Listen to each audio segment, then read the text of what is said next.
പരിശുദ്ധാത്മാവേ സഹായക, നിരന്തരമെന്നെ സഹായിക്കണേ.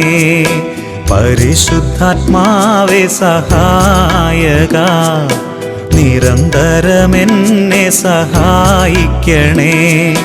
നിത്യവും കൂടെ വസിക്കുന്നോനേ, അഭിഷേകത്തിനഗ്നി നിറച്ചിടണേ.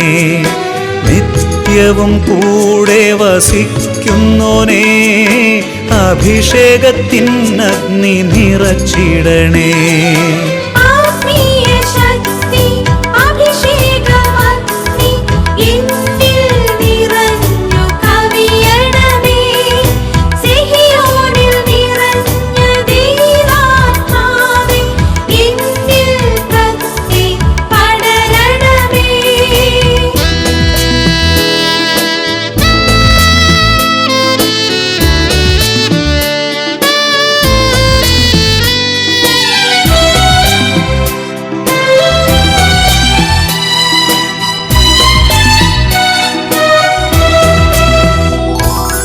എന്നുള്ളിൽ നിറയുന്ന ദൈവിക ശക്തി ലൗകിക ശക്തിയെ തകർത്തിടുന്നു. എന്നുള്ളിൽ നിറയുന്ന ദൈവിക ശക്തി ലൗകിക ശക്തിയെ തകർത്തിടുന്നു. പാപനീതി ന്യായ ബോധ്യങ്ങൾ ഹൃത്തിൽ നിറച്ചെന്നെ അഭിഷേചിക്കൂ. പാപനീതി ന്യായ ബോധ്യങ്ങൾ ഹൃത്തിൽ നിറച്ചെന്നെ അഭിഷേചിക്കൂ.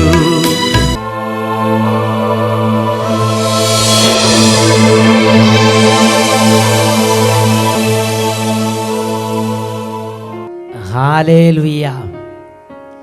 യേശുവേ സ്തോത്രം, യേശുവേ നന്ദി.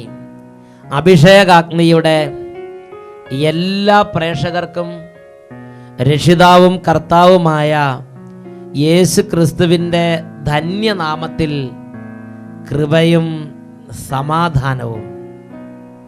Praise the Lord. ഇന്ന് നമ്മൾ ചിന്തിക്കുന്ന വിഷയം സ്വയം വെറുത്ത് തള്ളരുത് എന്നതിനെക്കുറിച്ചാണ്. കൊറിന്തോസുകാർക്ക് എഴുതിയ 2-ാം ലേഖനം 6-ാം അധ്യായം 1-ാമത്തെ തിരുലിഖിതം. നിങ്ങൾക്ക് കൈവന്നിരിക്കുന്ന ദൈവകൃപ നഷ്ടമാക്കരുതെന്ന് കർത്താവിൻ്റെ സഹപ്രവർത്തകരെന്ന നിലയിൽ ഞങ്ങൾ നിങ്ങളോട് അപേക്ഷിക്കുന്നു. ഹല്ലേലൂയ. യേശുവേ സ്തോത്രം, യേശുവേ നന്ദി. പ്രിയപ്പെട്ട ദൈവമക്കളെ, ഈയൊരു മണിക്കൂറിൽ ദൈവരാജ്യത്തിൻ്റെ അത്ഭുതകരമായ ശക്തിയുടെ അഭിഷേകം പ്രാപിപ്പാൻ എന്നെയും നിങ്ങളെയും കർത്താവ് ഒരുമിച്ച് കൂട്ടിയിരിക്കുകയാണ്. കഴിഞ്ഞ നാളുകളിൽ ഇതുപോലെ ദൈവജനം ഒരുമിച്ച് കൂടി യേശുവിൻ്റെ നാമത്തെ ആരാധിച്ചപ്പോൾ, യേശുവിൻ്റെ രക്ഷാനാമം വിളിച്ചപ്പോൾ ദൈവത്തിൻ്റെ അത്ഭുത ശക്തി വ്യാപരിച്ചതിൻ്റെ ആയിരക്കണക്കിന് അനുഭവങ്ങൾ ഇവിടെ ലഭിച്ചിട്ടുണ്ട്. ഒരെണ്ണം നിങ്ങളുടെ ശ്രദ്ധയിലേക്ക് കൊണ്ടുവരാം. എൻ്റെ പേര് സജി. ഞാൻ കായംകുളത്ത് പെരിങ്ങാല എന്ന സ്ഥലത്ത് നിന്നാണ് ഈ കത്ത് എഴുതുന്നത്. ഞങ്ങൾ എല്ലാ ഞായറാഴ്ചയും കുടുംബസമേതം അഭിഷേകാഗ്നി പ്രോഗ്രാമിൽ പങ്കെടുക്കുന്നുണ്ട്. എൻ്റെ ചേട്ടന് തൊണ്ടയിൽ ക്യാൻസർ ബാധിച്ച് മരണത്തോട് മല്ലടിച്ച് കിടക്കുന്നൊരവസ്ഥയായിരുന്നു. ആഹാരം കഴിക്കാനോ ഉമിനീരിറക്കാൻ പോലുമോ പറ്റാത്തത്ര ഗുരുതരമായ അവസ്ഥയായിരുന്നു എൻ്റെ ചേട്ടനുണ്ടായിരുന്നത്. അനേക തവണ റേഡിയേഷനും ട്രീറ്റ്മെൻറ്റുകൾക്കും വിധേയമായി. രോഗം മൂർച്ഛിച്ച് ആർക്കും സഹായിക്കാൻ പറ്റുന്ന അവസ്ഥയിലായിരുന്നു എൻ്റെ ചേട്ടൻ കിടന്നിരുന്നത്. ഞായറാഴ്ച ഞങ്ങൾ അഭിഷേകാഗ്നി പ്രോഗ്രാമിൻ്റെ സമയത്ത് ചേട്ടൻ്റെ സൗഖ്യത്തിന് വേണ്ടി കരഞ്ഞു പ്രാർത്ഥിച്ചു. ഏതാണ്ട് ഒരു 3 മാസത്തോളം തുടർച്ചയായി അഭിഷേകാഗ്നി പ്രോഗ്രാമിൽ ചേട്ടനെ സമർപ്പിച്ച് പ്രാർത്ഥിച്ചപ്പോൾ അത്ഭുതമെന്ന് പറയട്ടെ, ചേട്ടൻ്റെ രോഗബന്ധനത്തിൻ്റെ കെട്ടുകളഴിഞ്ഞ് പരിപൂർണമായി സൗഖ്യം പ്രാപിച്ചു. ഇപ്പോൾ എൻ്റെ ചേട്ടൻ ജോലി ചെയ്യുന്നു, ഭക്ഷണം കഴിക്കുന്നു, ഓടി നടക്കുന്നു, കർത്താവിനെ മഹത്വപ്പെടുത്തുന്നു. ഹല്ലേലൂയ. വലിയൊരു വിടുതൽ അഭിഷേകാഗ്നി പ്രോഗ്രാമിൻ്റെ സമയത്ത് വചനം കേട്ടും യേശുവിനെ നാമം വിളിച്ചും ഈ കുടുംബത്തിലേക്ക് പ്രവഹിച്ചു. ആ കുടുംബത്തിൻ്റെ അത്ഭുത വിടുതലിനെയാണ് അവർ സാക്ഷ്യപ്പെടുത്തിയത്. മലാക്കി പ്രവാചകന്റെ പുസ്തകം 4-ാം അധ്യായം 2-ാം വാക്യം, എൻ്റെ നാമത്തെ ഭയപ്പെടുന്ന നിങ്ങൾക്ക് വേണ്ടി നീതി സൂര്യൻ ഉദിക്കും, അതിൻ്റെ ചിറകുകളിൽ സൗഖ്യമുണ്ട്, തൊഴുത്തിൽ നിന്ന് ഓടി ഇറങ്ങി വരുന്ന പശുക്കുട്ടി എന്ന പോലെ നിങ്ങൾ തുള്ളിച്ചാടും. ഈ നിമിഷം 2 കരങ്ങളും കർത്താവിൻ്റെ സന്നിധിയിലേക്ക് ഉയർത്തട്ടെ. മകനെ, മകളെ, നീ ഒരുപക്ഷെ ഹൃദയത്തിൽ തളർന്നൊരവസ്ഥയായിരിക്കാം, നിരാശ കൊണ്ട് മൂടിയിരിക്കുന്ന ഒരു സാഹചര്യമാകാം, വലിയ കുറ്റബോധവും വലിയ സങ്കടവും വലിയ കുടുംബ തകർച്ച നിമിത്തം വേദന കൊണ്ട് നീറുന്ന ഒരു അന്തരീക്ഷമായിരിക്കാം. ഏത് സാഹചര്യമാകട്ടെ, യേശു ക്രിസ്തുവിന്റെ നാമത്തെ വിളിക്കുക. ദൈവത്തിൻ്റെതായ ഒരു വഴിയുണ്ട്. ദൈവത്തിൻ്റെതായ ഒരു വഴിയുണ്ട്. ഒരുപക്ഷെ പൈശാചിക പീഡനങ്ങളെ ഞെരുക്കുന്ന ഒരു അന്തരീക്ഷമാകാം, സാത്താൻ ഉപദ്രവങ്ങൾ തകരുന്നൊരു സാഹചര്യമാകാം. മലാക്കി പ്രവാചകന്റെ പുസ്തകം 4-ാം അധ്യായം 3-ാം വാക്യം, ഞാൻ പ്രവർത്തിക്കുന്ന ദിവസം നിങ്ങൾ ദുഷ്ടന്മാരെ ചവിട്ടിമതിക്കും, അവൻ നിങ്ങളുടെ കാൽ കീഴിൽ ഒരു ചാരം പോലെയായി മാറും. ഈ സമയം യേശുവിന്റെ നാമത്തിന്റെ അത്ഭുത വിടുതൽ കുടുംബങ്ങളിലേക്ക് വ്യാപരിക്കുന്നു. എല്ലാവരും യേശുവിനെ വിളിക്കട്ടെ. Hallelujah, hallelujah, hallelujah. വലിയ ആഗ്രഹത്തോടെ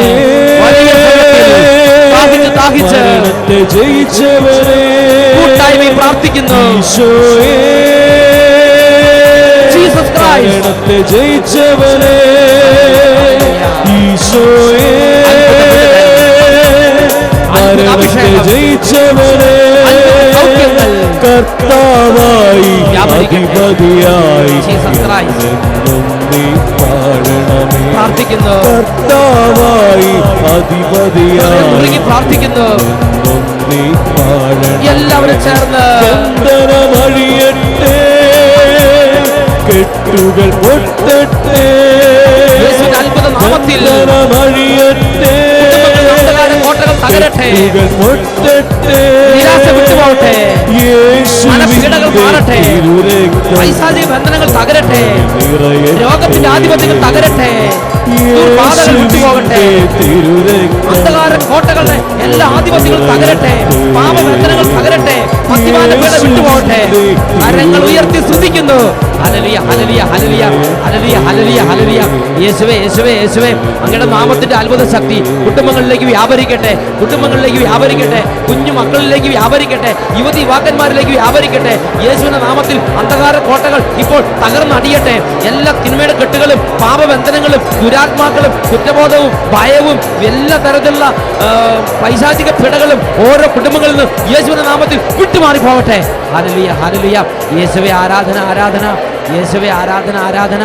യേശുവേ സ്തോത്രം, യേശുവേ നന്ദി, യേശുവേ സ്തോത്രം, യേശുവേ നന്ദി, യേശുവേ സ്തോത്രം, യേശുവേ ആരാധന. Praise the Lord. ഹല്ലേലൂയ. പ്രിയപ്പെട്ട ദൈവമക്കളെ, സ്വയം വെറുത്ത് തള്ളരുത്. ഈ ഒരു വിഷയത്തെക്കുറിച്ച് ചിന്തിക്കുമ്പോൾ അപ്പോസ്തല പ്രവർത്തനത്തിലെ 15-ാമത്തെ അധ്യായത്തിലെ ഒരു രംഗമാണ് എൻ്റെ മനസ്സിലേക്ക് വരുന്നത്. അവിടെ പൗലോസും മർക്കോസും ബർണബാസും ഒരുമിച്ച് ശുശ്രൂഷ ചെയ്തുകൊണ്ടിരിക്കുകയാണ്. കർത്താവായ യേശു ക്രിസ്തുവിന് വേണ്ടി വിളിക്കപ്പെട്ടുള്ളവരാണ് ഇവരെല്ലാവരും. ഓരോ കുഗ്രാമങ്ങളിലും പട്ടണങ്ങളിലും ഗ്രാമപ്രദേശങ്ങളിലും പോയി യേശുവിനെ ഇവർ സാക്ഷ്യപ്പെടുത്തുകയാണ്. അങ്ങനെ കർത്താവിൻ്റെ വേല തീക്ഷ്ണമായി ചെയ്തുകൊണ്ടിരിക്കുമ്പോൾ ഇതാ മർക്കോസ് പെട്ടെന്ന് സുവിശേഷ വേല നിർത്തേണ്ട ഒരു സാഹചര്യമുണ്ടായി. മർക്കോസ് പൗലോസ് ലീഗായുടെ കൂട്ടുകെട്ട് വിട്ട്, ആ കൂട്ടായ്മ വിട്ട് ഇതാ ഒറ്റയ്ക്ക് പോവുകയാണ്. പൗലോസ് ലീഗയുടെ കൂടെ പ്രവർത്തിക്കാൻ പറ്റാത്ത വിധം ഒരു സാഹചര്യം മർക്കോസിന് ഉണ്ടായി. അവർ തമ്മിൽ മനസ്സുകൊണ്ടാകുന്നു, തമ്മിൽ ഒരുമിച്ച് പ്രാർത്ഥിക്കാൻ പറ്റാതെയായി, തമ്മിൽ ഒരുമിച്ച് പ്രവർത്തിക്കാൻ പറ്റാതെയായി. പൗലോസ് ലീഗായും മർക്കോസും തമ്മിൽ ഹൃദയം കൊണ്ട് അകന്നുപോയി. വീണ്ടും പൗലോസും ബർണബാസും സുവിശേഷ വേല ചെയ്തുകൊണ്ടിരുന്നു. കുറേ നാളുകൾ സുവിശേഷ വേല ചെയ്തു കഴിഞ്ഞപ്പോൾ പൗലോസ് ശ്ലീഹ ബർണബാസിനോട് പറഞ്ഞു, നമുക്ക് നമ്മൾ സുവിശേഷം ചെയ്ത സുവിശേഷ വയലുകളെല്ലാം ഒന്ന് പോയി സന്ദർശിക്കണം. അതാണ് അപ്പോസ്തല പ്രവർത്തനം 15-ാം അധ്യായം അതിൽ 36 മുതലുള്ള തിരുലിഖിതങ്ങൾ. കുറേ ദിവസം കഴിഞ്ഞപ്പോൾ പൗലോസ് ബർണബാസിനോട് പറഞ്ഞു, വരൂ, നാം കർത്താവിൻ്റെ വചനം പ്രസംഗിച്ച എല്ലാ നഗരങ്ങളിലും തിരിച്ചു ചെന്ന് സഹോദരന്മാരെ സന്ദർശിച്ച് അവർ എങ്ങനെ കഴിയുന്നുവെന്ന് അറിയാം. അപ്പോൾ ബർണബാസ് എന്ന സഹവേലക്കാരൻ പൗലോസ് ശ്ലീഹായോട് പറഞ്ഞു, ശ്ലീഹായെ, നമുക്ക് മാർക്കോസിനെയും കൂടെ കൂട്ടിക്കൊണ്ടു പോകാം. ഉടനെ പൗലോസ് ശ്ലീഹ പറഞ്ഞു, നോ നോ നോ, ആ കാര്യം മാത്രം ബർണബാസ് നീ എന്നോട് പറയരുത്. കാരണം നാം സുവിശേഷ വേല ചെയ്തുകൊണ്ടിരിക്കുമ്പോൾ പാംഫീലിയയിൽ വെച്ച് ഇടയ്ക്ക് വെച്ച് സുവിശേഷ വേല നിർത്തിപ്പോയവനാണ് മാർക്കോസ്. അവൻ പിന്നെ നമ്മുടെ കൂടെ വന്നിട്ടില്ല, അവനെ ഒരിക്കലും കൂട്ടാൻ പറ്റില്ല. പൗലോസ് ശ്ലീഹ ബർണബാസിനെ ഒരു വിധത്തിലും ഈ കാര്യത്തിൽ സപ്പോർട്ട് ചെയ്തില്ല. ബർണബാസ് പല വിധത്തിൽ പറഞ്ഞു നോക്കി. ഇതാ ബർണബാസും പൗലോസും തമ്മിലുള്ള ആ തർക്കം മൂർച്ഛിച്ച് ഇവർ തമ്മിൽ പിരിയേണ്ട അത്ര രൂക്ഷമായ ഭിന്നത അവിടെ ഉടലെടുത്തു. അതാണ് 37 മുതലുള്ള വാക്യങ്ങൾ. മർക്കോസ് എന്ന് വിളിക്കപ്പെടുന്ന യോഹന്നാനെ കൂടി കൊണ്ടുപോകാൻ ബർണബാസ് ആഗ്രഹിച്ചു. എന്നാൽ പാംഫീലിയയിൽ വെച്ച് തങ്ങളിൽ നിന്ന് വേർതിരിഞ്ഞു പോവുകയും പിന്നീട് ജോലിയിൽ തങ്ങളോട് ചേരാതിരിക്കുകയും ചെയ്ത ഒരുവനെ കൂടെ കൊണ്ടുപോകാതിരിക്കുകയാണ് നല്ലത് എന്നായിരുന്നു പൗലോസിന്റെ പക്ഷം. ശക്തമായ അഭിപ്രായ ഭിന്നത മൂലം അവർ തമ്മിൽ പിരിഞ്ഞു. ബർണബാസ് മർക്കോസിനെയും കൂട്ടി സൈപ്രസിലേക്ക് കപ്പൽ കയറി. പൗലോസ് സീലാസിനെയും കൂട്ടി യാത്ര തിരിച്ചു. നോക്കുക, അതിശക്തമായ ഭിന്നത, രൂക്ഷമായ ഭിന്നതയുണ്ടായി. അവർ തമ്മിൽ വേർപിരിഞ്ഞു. പ്രിയപ്പെട്ട ദൈവമക്കളെ, ചിന്തിച്ചു നോക്കുക. പൗലോസ് ശ്ലീഹ പരിശുദ്ധാത്മാവ് നിറഞ്ഞൊരു വ്യക്തിയാണ്. ബർണബാസ് പരിശുദ്ധാത്മാവ് നിറഞ്ഞൊരു വ്യക്തിയാണ്. മർക്കോസും പരിശുദ്ധാത്മാവ് നിറഞ്ഞ സുവിശേഷ വേല ചെയ്യുകയാണ്. പക്ഷേ ഇവർക്ക് ഒരുമിച്ച് പോകാൻ പറ്റാത്തവണ്ണം ശക്തമായ ഭിന്നത, അതികടുത്ത അതിശക്തമായ രൂക്ഷമായ ഭിന്നത. ഇതിനെക്കുറിച്ച് ചിന്തിച്ചുകൊണ്ടിരുന്നപ്പോൾ ഒരു വലിയ ഒരു വ്യക്തി ഇതിനെക്കുറിച്ച് പറഞ്ഞിരിക്കുന്ന ഒരു പ്രബോധനം എൻ്റെ ശ്രദ്ധയിൽപ്പെട്ടു. അതിങ്ങനെയാണ്: എല്ലാ മനുഷ്യരും ചന്ദ്രബിംബം പോലെയാണ്. ഒരു ഭാഗം മുഴുവൻ പ്രകാശം കൊണ്ട് നിറഞ്ഞിരിക്കുന്നു, അതേസമയം മറുഭാഗം ഇരുട്ടിനാൽ നിറഞ്ഞ ഒരു അനുഭവം. ഹല്ലേലൂയ! ഒരു ഭാഗം മുഴുവൻ പ്രകാശം കൊണ്ട് നിറഞ്ഞിരിക്കുന്നു, അതേസമയം തന്നെ മറുഭാഗം ഇരുട്ടിനാൽ നിറഞ്ഞിരിക്കുന്ന ഒരു അനുഭവം. ഇത് ലോകത്തിൽ അനേകരുടെ അനുഭവമാണ്, ഒട്ടുമിക്കവാറും പേരുടെ അനുഭവമാണിത്. ഇതാ പൗലോസും മർക്കോസും തമ്മിൽ കടുത്ത ഭിന്നത. പിന്നീട് ഒരിക്കലും മർക്കോസ് പൗലോസിന്റെ കൂടെ നടക്കുന്നില്ല. ഇതാ പൗലോസും ബർണബാസും തമ്മിൽ ഭിന്നത. ഇതാ ബർണബാസ് പൗലോസിനെ വിട്ടിട്ട് ഇതാ പോവുകയാണ്. ഇനി ഇവിടെ നമ്മൾ ചിന്തിക്കുന്ന മറ്റൊരു കാര്യം, ഈ മർക്കോസ് എന്ന പേരുള്ള വ്യക്തിയുടെ മനസ്സിന്റെ അവസ്ഥയാണ്. ഈ മർക്കോസിന് വേണമെങ്കിൽ ഇങ്ങനെ ചിന്തിക്കാമായിരുന്നു: ഒരു പൗലോസ്, കർത്താവിന്റെ വലിയ അപ്പോസ്തലൻ, വലിയ അത്ഭുതങ്ങൾ ചെയ്യുന്ന ആള്, ഇതൊക്കെ ചെയ്തിട്ട് എന്താ കാര്യം? ഇതല്ല സ്വഭാവം. ഞാനൊന്നുമില്ല ഇനി സുവിശേഷ വേലയ്ക്ക്, ഇവരുടെ കൂടെ ഇറങ്ങി പുറപ്പെട്ടു തന്നെ നാശമായി. ഇങ്ങനെ വേണമെങ്കിൽ എതിർവാക്കുകൾ പറയാമായിരുന്നു, ഇങ്ങനെ വേണമെങ്കിൽ ദുഷിവാക്കുകൾ പറയാമായിരുന്നു, ഇങ്ങനെ വേണമെങ്കിൽ അവരെ വെറുത്ത് തള്ളിയിട്ട് സ്വയം ശപിച്ചിട്ട് വേണമെങ്കിൽ പഴയ വഴിക്ക് പോകാമായിരുന്നു. എന്നാൽ മർക്കോസ് ഒരിക്കലും പൗലോസ് ശ്ലീഹായെ ദുഷിച്ച് പറയുന്നതായി കാണുന്നില്ല. പൗലോസ് ശ്ലീഹായെ മറ്റുള്ളവരുടെ മുമ്പിൽ അപമാനിക്കുന്നതായി കാണുന്നില്ല. പൗലോസിനോട് പിന്നീട് തർക്കത്തിന് വരുന്ന കാണുന്നില്ല. ഒരിക്കലും മാർക്കോസ് പൗലോസിനെ ദുഷിക്കുന്നില്ല. അവനോ പരിശുദ്ധാത്മാവിൻ്റെ നിയന്ത്രണ പ്രകാരം വിദൂര ദേശത്തേക്ക് പോയി അവിടെ തൻ്റെ മുഴുവൻ കഴിവ് ഉപയോഗിച്ച് യേശുക്രിസ്തുവിനെ സാക്ഷിക്കുകയാണ്. യേശുക്രിസ്തുവിൻ്റെ നാമത്തിൽ പുറപ്പെട്ടതോ ദൈവവേലയ്ക്ക് ഇറങ്ങിത്തിരിച്ചതോ അല്ലെങ്കിൽ താൻ ദൈവം പോലെ കണ്ട പൗലോസ് ശ്ലീഹയിലെ കുറവുകൾ ഓർത്ത് വൃണിത ഹൃദയം ഇരിക്കുന്നതായ ഒരു മാർക്കോസിനെ അല്ല കാണുന്നത്. പിന്നെയോ ഒരു മിനിറ്റ് ഉണ്ടെങ്കിൽ ആ ഒരു മിനിറ്റ് എൻ്റെ കർത്താവായ യേശുക്രിസ്തുവിന് വേണ്ടി വേല ചെയ്യണമെന്ന് പറഞ്ഞു വിദൂര ദേശത്തേക്ക് പോകുന്ന ഒരു മാർക്കോസിനെയാണ് ബൈബിളിൽ നമ്മൾ കാണുന്നത്. പ്രിയപ്പെട്ട ദൈവമക്കളെ, കർത്താവ് മർക്കോസിനെ തള്ളിക്കളഞ്ഞില്ല, കർത്താവ് പൗലോസിനെ തള്ളിക്കളഞ്ഞില്ല, കർത്താവ് ബർണബാസിനെ തള്ളിക്കളഞ്ഞില്ല. എല്ലാവരെയും സ്വീകരിക്കുന്ന കർത്താവിനെയാണ് ഈ ഭാഗത്ത് നമ്മൾ കാണുന്നത്. ഹല്ലേലൂയ! ബൈബിളിൽ വെളിപ്പെട്ട് വരുന്ന കർത്താവിൻ്റെ ഒരു മുഖമാണ് സഹിഷ്ണുതയോടെ എല്ലാവരെയും ഉൾക്കൊള്ളുന്ന കർത്താവ്. പ്രിയപ്പെട്ട സഹോദരങ്ങളെ, മോശയുടെ ചരിത്രം എടുക്കുക. മോശയുടെ ചരിത്രത്തിൽ മോശയെ യഹൂദന്മാരെ ഈജിപ്തിൽ നിന്ന് മോചിപ്പിക്കാൻ വേണ്ടിയുള്ള ഒരു വിളി അനാദി മുതലേ അമ്മയുടെ ഉദരത്തിൽ വെച്ച് തന്നെ മോശയ്ക്ക് ദൈവം കൊടുത്തിരുന്നു. അതുകൊണ്ട് തന്നെ മോശ തൻ്റെ യൗവനത്തിൽ ഈജിപ്ത് നാട്ടിലൂടെ നടക്കുമ്പോൾ ഒരു ഈജിപ്തുകാരൻ ഹെബ്രായനെ ദുഷിക്കുന്നത് കണ്ടപ്പോൾ അമിതമായ കോപമുണ്ടായി. എടുത്തു ചാടി ഒരു അടി കൊടുത്തു. അവൻ മരിച്ചു. അവനെ മണലിൽ മൂടിയിട്ട് കുഴിച്ചു മൂടി. പ്രിയപ്പെട്ട സഹോദരങ്ങൾ, വലിയ വാക്കത്തരം. അവൻ ഉള്ളിലൊരു എന്തോ ഒരു പ്രേരണയുണ്ടായിരുന്നു, യഹൂദന്മാർ രക്ഷയ്ക്ക് വേണ്ടി എന്തെങ്കിലും ചെയ്യണമെന്ന്. അതുകൊണ്ട് അവൻ എടുത്തു ചാടി അവൻ്റെ കഴിവ് ഉപയോഗിച്ച് രക്ഷിക്കാൻ നോക്കിയതാണ്. അവനിതാ അവസാനം ആത്മാവിൻ്റെ ഒരു പ്രത്യേക ഇടപെടലാൽ അവൻ അവിടുന്ന് മരുഭൂമിയിലേക്ക് ഓടി രക്ഷപ്പെടുകയാണ്. മരുഭൂമിയിൽ വെച്ച് ദൈവം മോശയെ വിളിക്കുന്നുണ്ട്. മോശയെ വിളിക്കുമ്പോൾ മോശ ദൈവത്തോട് താണു വീണ് പറയുന്നൊരു കാര്യമുണ്ട്. ദയവ് ചെയ്ത് വേറെ ആരെയെങ്കിലും അയക്കണം, ഞാൻ പോവില്ല, വേറെ ആരെയെങ്കിലും അയക്കണം. പുറപ്പാടിൻ്റെ പുസ്തകത്തിൽ 4-ാമത്തെ അധ്യായത്തിൽ 13-ാമത്തെ വാക്യത്തിലാണ് നാം ഇത് കാണുന്നത്. പുറപ്പാട് 4:13. ദയവ് ചെയ്ത് വേറെ ആരെയെങ്കിലും അയക്കണം. മോശ കേണ് അപേക്ഷിക്കുകയാണ്. പക്ഷേ ദൈവം മോശയെ തന്നെ അയക്കുകയാണ്.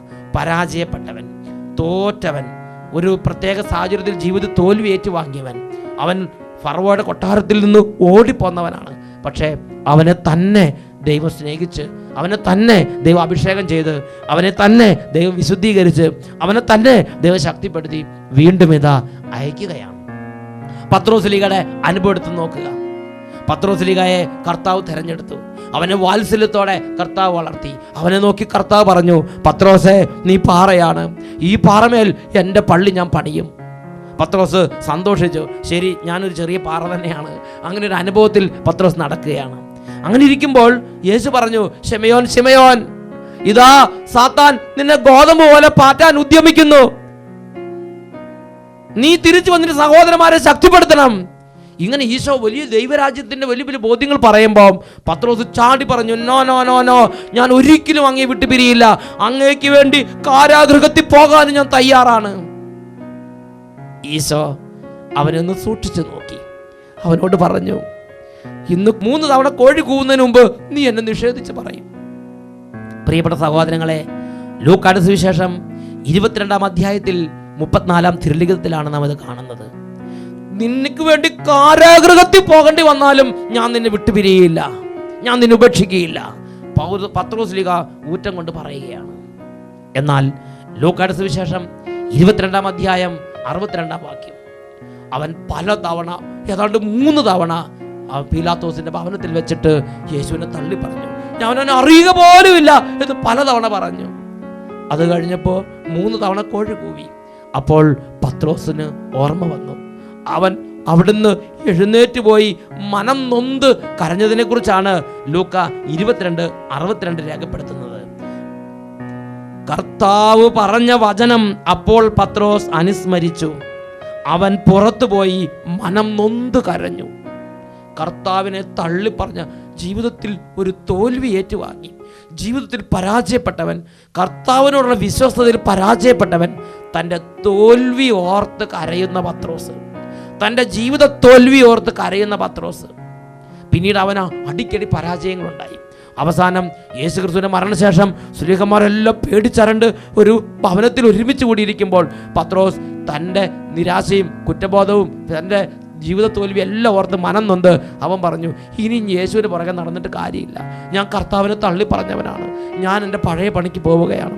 അവൻ വള്ളവും ഇറക്കി, അവൻ വലയും വഞ്ചിയെല്ലാം എടുത്ത് തിബേരിയാസ് കടലിൽ അവൻ മീൻ പിടിക്കാൻ പോയി. നോക്കുക, അവൻ കർത്താവിൻ്റെ വഴി വിട്ട് അവൻ തൻ്റെ പഴയ വഴിയിലേക്ക് പോവുകയാണ്. എന്നാൽ കർത്താവ് അവനെ തള്ളിക്കളഞ്ഞില്ല. ആ രാത്രി കർത്താവ് തിബേരിയസ് കടൽ തീരത്തിറങ്ങി. അവൻ പത്രോസിനെയും ശ്ലീഹന്മാരെയും വിളിച്ച് അവർ കടൽ തീരത്ത് വന്നപ്പോൾ ഇതാ ചുട്ട അപ്പവും വറുത്ത മീനും അവർക്ക് വേണ്ടി ഒരുക്കി കർത്താവ് അവരെ കാത്തിരിക്കുകയാണ്. ഈ ചുട്ട അപ്പവും വറുത്ത മീനും പത്രോസിലേക്ക് കൊടുത്ത്, എന്നിട്ട് പത്രോസിനോട് യേശു ഒരു ചോദ്യം ചോദിക്കുകയാണ്. ശിമയോൻ, നീ എന്നെ സ്നേഹിക്കുന്നുവോ? നീ എൻ്റെ കുഞ്ഞാടുകളെ മേയിക്കുക, നീ എൻ്റെ ആട്ടിൻപറ്റത്തെ മേയിക്കുക, നീ എൻ്റെ അജഗണത്തെ മേയിക്കുക. യേശുക്രിസ്തു വീണ്ടും അവനെ ശക്തിപ്പെടുത്തി അവനെ സഭയുടെ വലിയ ദൗത്യങ്ങൾ ഏൽപ്പിച്ച് അയക്കുകയാണ്. പ്രിയപ്പെട്ട ദൈവമക്കളെ, പരാജയത്തിൽ തള്ളിക്കളയുന്നൊരു കർത്താവല്ല ബൈബിളിലെ ദൈവം. ഒരുപക്ഷെ ജീവിതത്തിൽ കർത്താവ് ഒരുപാട് സ്നേഹിച്ച് നടത്തിയ ഒരു ജീവിതമായിരുന്നിരിക്കാം എൻ്റെയും നിങ്ങളുടെയും ജീവിതം. എന്നാൽ ആ ജീവിതത്തിനിടയിൽ ഒരുപാട് തവണ കർത്താവിനോട് അവിശ്വസ്തത കാണിച്ച്, ഒരുപാട് തവണ പ്രാർത്ഥന ഉപേക്ഷിച്ച്, ഒരുപാട് തവണ ലോകമാർഗം പോയി. ഇനി എൻ്റെ ദൈവം പോലും എന്നോട് ക്ഷമിക്കില്ല എന്ന വിധത്തിൽ പാപത്തിൽ നിബന്ധിച്ചു. ഇനി ഞാൻ കർത്താവിൻ്റെ വേലയ്ക്കില്ല എന്ന് പറഞ്ഞു പിന്മാറ്റത്തിലേക്ക് പോയി. ഇന്ന് എല്ലാം നഷ്ടപ്പെട്ട് കരിക്കട്ട പോലെ ഇരിക്കുന്ന ഒരു അന്തരീക്ഷമായിരിക്കാം. പ്രിയ ദൈവ പൈതലേ, നീ സ്വയം വെറുത്ത് നിന്നെ തന്നെ ശപിച്ച് നീ തള്ളരുത്. നിന്നെ തന്നെ ശപിച്ച് നീ തള്ളരുത്. ഇതാ വിശുദ്ധ ലിഖിതത്തിൽ നാം കാണുന്നൊരു ഭാഗമുണ്ട്. സങ്കീർത്തന പുസ്തകം 102 അധ്യായം. അവിടെ ദാവീദിന്റെ വേദനയുടെ നടുവിൽ വലിയ സങ്കടത്തോടെ നിലവിളിക്കുന്നൊരു ഭാഗമുണ്ട്. ഇപ്പോൾ ഞാൻ പുരമുകളിലിരിക്കുന്ന ഏകാഗിയായ പക്ഷിയെ പോലെയാണ്. ഞാൻ വിജനദേശത്തെ മൂങ്ങ പോലെയും മരുഭൂമിയിലെ വേഴാമ്പൽ പോലെയുമാണ്. എൻ്റെ പാനപാത്രത്തിൽ കണ്ണുനീർ കലർന്നിരിക്കുന്നു. ദാവീദിന്റെ ജീവിത തകർച്ച, ഒരു തോൽവിയുടെ മുമ്പിൽ ദാവീദ് തകർന്ന് നിലവിളിക്കുന്നൊരു ഭാഗമാണിത്. എന്നാൽ കർത്താവിനെ തള്ളിക്കളഞ്ഞില്ല. അവനെ സ്നേഹിച്ച്, അവനെ അഭിഷേകം ചെയ്ത്, അവനെ ഉയർത്തി, അവനെ കൊണ്ട് വലിയ ദൗത്യങ്ങൾ പൂർത്തിയാക്കിച്ച്. പ്രിയപ്പെട്ട ദൈവമക്കളെ, ഇതുപോലെ തന്നെ മാർക്കോസിനെയും കർത്താവ് സ്നേഹിച്ച്, പൗലോസിനെയും കർത്താവ് സ്നേഹിച്ച്, ബർണബാസിനെയും എല്ലാവരെയും കർത്താവ് സ്നേഹിച്ച്. ഇതാ തിമോത്തിയോസിന് എഴുതിയ 2-ാമത്തെ ലേഖനത്തിൽ 4-ാമത്തെ അധ്യായത്തിൽ 11-ാമത്തെ വാക്യം വരുമ്പോൾ ഈ പൗലോസും മാർക്കോസും വലിയ സ്നേഹത്തിലായി എന്ന് നമ്മൾ കാണാൻ സാധിക്കും. തിമോത്തിയോസിന് എഴുതിയ 2-ാം ലേഖനം 4-ാം അധ്യായം 11-ാമത്തെ വാക്യം, ലൂക്ക മാത്രമേ എന്നോടുകൂടെ ഉള്ളൂ, മാർക്കോസിനെ കൂടെ നീ കൂട്ടിക്കൊണ്ടുവരണം. ശുശ്രൂഷയിൽ അവൻ എനിക്ക് വളരെ പ്രയോജനപ്പെടും. മാർക്കോസിനെ കുറിച്ച് പൗലോസ്ലീഗ ഇപ്പോൾ പറയുകയാണ്. ഇപ്പോൾ പൗലോസ്ലീഗയും മാർക്കോസും വലിയ കൂട്ടുകാരായി. ഇപ്പോൾ മാർക്കോസിന്റെ സാന്നിധ്യം പൗലോസ്ലീഗനെ ശക്തിപ്പെടുത്തുകയാണ്. ഇപ്പോൾ മാർക്കോസ് പൗലോസിന്റെ ശുശ്രൂഷയ്ക്ക് വളരെ പ്രയോജനപ്പെടുന്ന ഒരു ദൈവദാസനായി മാറിക്കഴിഞ്ഞിരിക്കുകയാണ്. നോക്കുക, അവർ പൗലോസും മാർക്കോസും അവസാനമായി ഒന്നിച്ചു, സ്നേഹിച്ചു, ഒരുമിച്ച് പോരാടി കർത്താവിന് വേണ്ടി ജീവിതത്തെ ബലിയായി അർപ്പിച്ച്. ഹല്ലേലൂയ. പ്രിയപ്പെട്ട സഹോദരങ്ങളെ, ഏതെങ്കിലും പ്രതികൂല സാഹചര്യത്തിൽ, ഏതെങ്കിലും തകർച്ച കാണുമ്പോൾ ചുറ്റുവട്ടത്തുള്ള ദൈവദാസന്മാർക്ക്, ഏതെങ്കിലും വൈദികർക്കോ തിരുസഭ അധികാരികൾക്കോ അല്ലെങ്കിൽ സുപ്പീരിയേഴ്സിനോ ഏതെങ്കിലും തകർച്ച കാണുമ്പോൾ മനസ്സുകൊണ്ട് തളരരുത്. ഇവരൊക്കെ ഇങ്ങനെയാണെങ്കിൽ നമ്മൾ എന്തിനെങ്ങനെ ജീവിക്കണത്? നാം ദുഷിച്ച് പറയരുത്, കുറ്റം പറയരുത്. പിന്നെയോ കർത്താവിൻ്റെ ആത്മാവിൻ്റെ വഴികളിലൂടെ നടക്കണം. കുറ്റം പറയരുത്. നമ്മുടെ ജീവിതം കർത്താവിൻ്റെ ആത്മാവിൻ്റെ പദ്ധതികൾ പൂർത്തിയാകാൻ വേണ്ടി അർപ്പിക്കണം. അവിടെ ദൈവരാജ്യം ഉയരും, അവിടെ സാത്താൻ്റെ തല തകരും. കർത്താവ് എല്ലാവരെയും അവസാനം വൻ വിജയമാക്കി മാറ്റും. ഹല്ലേലൂയ. ഈ നിമിഷങ്ങളിൽ കണ്ണുകൾ അടയ്ക്കാം, 2 കരങ്ങളും മാറോട് ചേർത്ത് വെക്കാം. ഒരുപാട് പരാജയപ്പെട്ട്, അതും അല്ലെങ്കിൽ മറ്റുള്ളവരുടെ, നമ്മുടെ ചുറ്റുമുള്ള തിരുസഭാധികാരികളുടെ പരാജയങ്ങൾ പലത് കേട്ടു, പലത് കണ്ടു, മനം തകർന്നു, സ്വയം ശപിച്ച്, സ്വയം വെറുത്ത് തള്ളി, ഞാൻ എന്തിനിങ്ങനെ പള്ളിയിൽ പോയി, ഞാൻ എന്തിനിങ്ങനെ ദൈവരാജ്യ വേലയ്ക്ക് പോയി, ഞാൻ എന്തിനിങ്ങനെ സഭയ്ക്ക് വേണ്ടി അധ്വാനിക്കാൻ പോയി, ഇതെല്ലാം ചെയ്തിട്ട് ഇവരെല്ലാം ഇങ്ങനെയാണല്ലോ ജീവിക്കുന്നത്, അല്ലെങ്കിൽ എനിക്ക് തന്നെ ഒത്തിരി പരാജയം സംഭവിച്ചിട്ടുണ്ടല്ലോ, ഇനി എൻ്റെ ദൈവം എന്നോട് ക്ഷമിക്കുമോ, ഇനി എനിക്കൊരു ജീവിതം ഉണ്ടോ, ഇനി എനിക്കൊരു ശുശ്രൂഷ ജീവിതം ഉണ്ടോ? തകർന്നിരിക്കുകയാണോ? ദൈവത്തിൻ്റെ സന്നിധിയിൽ ഒരു പക്ഷേ നീ ഒരു 10,000 തവണ കർത്താവിനെ ഉപേക്ഷിച്ചവനായിരിക്കാം. എങ്കിലും ദൈവ പൈതലേ, നീ തളരരുത്. 10,000 വട്ടം തള്ളി പറഞ്ഞിട്ടും നീ എന്നെ വെറുത്തില്ലല്ലോ. 10,000 വട്ടം തള്ളി പറഞ്ഞിട്ടും നീ എന്നെ വെറുത്തില്ലല്ലോ.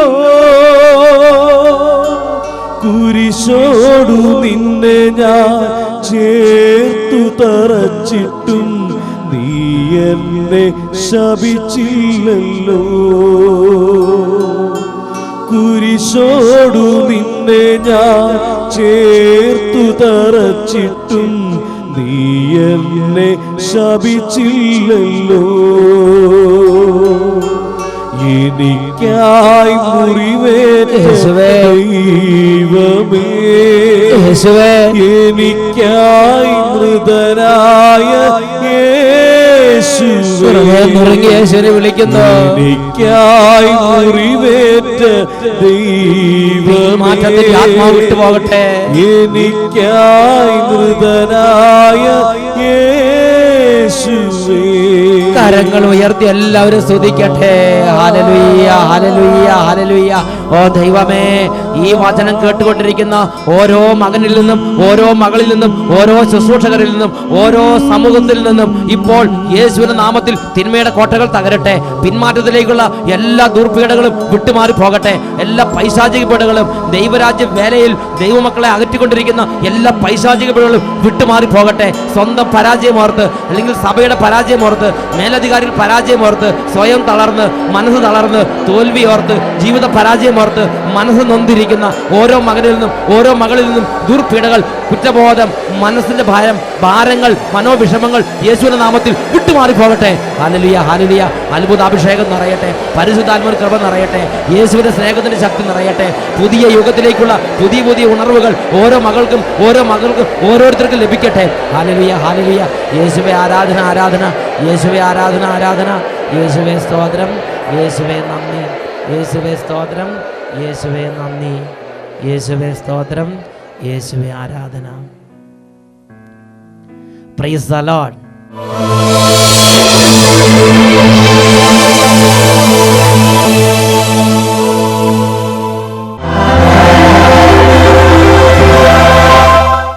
അറുപത്തിയഞ്ചാം സങ്കീർത്തനത്തിൽ 2, 3 തിരുലിഖിതങ്ങൾ. കർത്താവേ, മർത്യരെല്ലാം പാപഭാരവുമായി അങ്ങയുടെ സന്നിധിയിലേക്ക് വരുന്നു.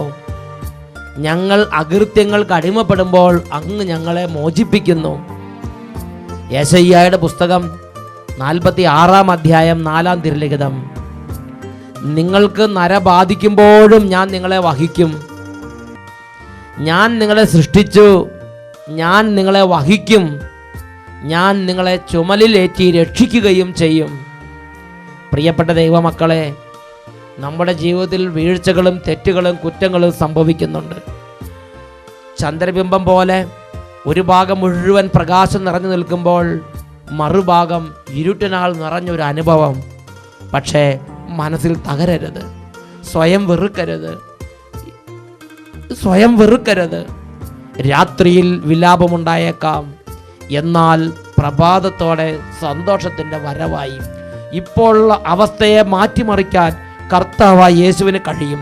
2 കരങ്ങൾ ഉയർത്തി ഇപ്പോൾ യേശുവിൻ്റെ രക്ഷാനാമത്തെ ഉറക്കെ വിളിക്കുന്നു. Hallelujah, hallelujah. യേശുവേ, യേശുവേ. ഓരോ ജീവിത സാഹചര്യങ്ങളിലേക്ക് അത്ഭുതകരമായ ദൈവിക ശക്തി വ്യാപരിക്കട്ടെ. രോഗത്തിലേക്ക്, തകർച്ചയിലേക്ക്, കടബാധ്യതയിലേക്ക്, കണ്ണുനീരിലേക്ക്, മനപ്രയാസത്തിലേക്ക്, തടസ്സങ്ങളിലേക്ക് യേശുവിൻ്റെ അത്ഭുത ശക്തി വ്യാപരിച്ച് ഇപ്പോൾ അത്ഭുതങ്ങളും അടയാളങ്ങളും സംഭവിക്കട്ടെ. Hallelujah, hallelujah. യേശുവേ ആരാധന, ആരാധന. യേശുവേ സ്തോത്രം, യേശുവേ നന്ദി.